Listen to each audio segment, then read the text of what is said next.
You have a book out. Tell us about your book. My book is titled ZULUCHESTCUTTER, and by birth I'm a Zulu. So in South Africa we are divided into different tribes. So I was born into the Zulu tribe, which is our native language as a Zulu. So as I was embarking on this journey, and I decided to chronicle it. The idea for the book came through my daughter, who is actually a medical school at Howard. She's a third year medical student at Howard. The idea for the book came from a discussion that I had with her when I was trying to explain to her some of the challenges that I experienced when I was her age. Growing up in South Africa, for instance, there were times when I had to sleep for nights on a tree, perched on the tree, to try to escape being taken and detained by the South African Defense Force. She could not relate to that. Her mind just could not wrap around that. And I realized that the best way to immortalize that experience would be to put it in print. So that's how the idea was conceived, so that she could read about it. So that's, when I finished the book, we were deciding on a title. And she actually helped in this regard as well.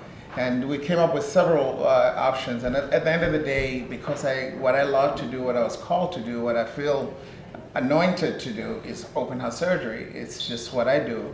I decided to just capture that in the title of the book and incorporate where I come from as an allegiance to all the struggles that I had to overcome to get to this point. And so it became ZULUCHESTCUTTER. Now in the book you chronicle a situation in the book where you were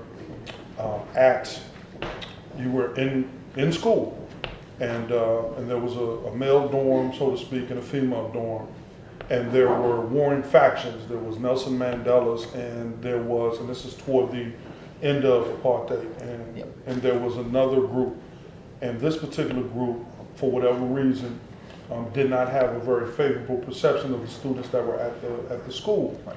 And they decided one night to come in and wreak havoc, to say the least.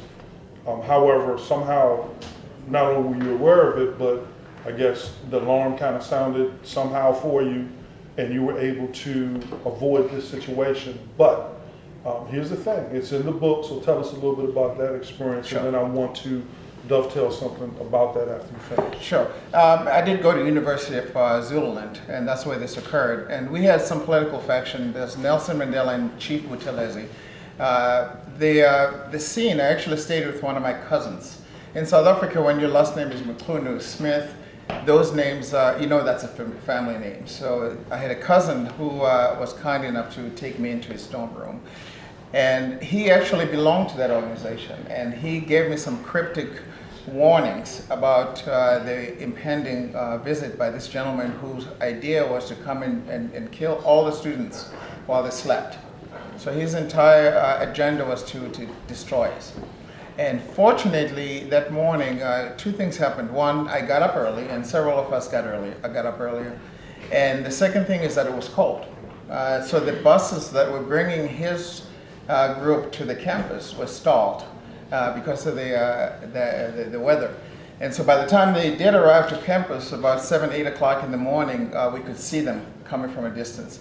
And my friends and I, we actually ran up to the hills to try to escape, and we saw these guys with their spears and their garb basically going to the dorms, especially the women's dorms. Some women were harassed and were attacked while some of them they were walking up from sleep in various states of undress or dress, as it were.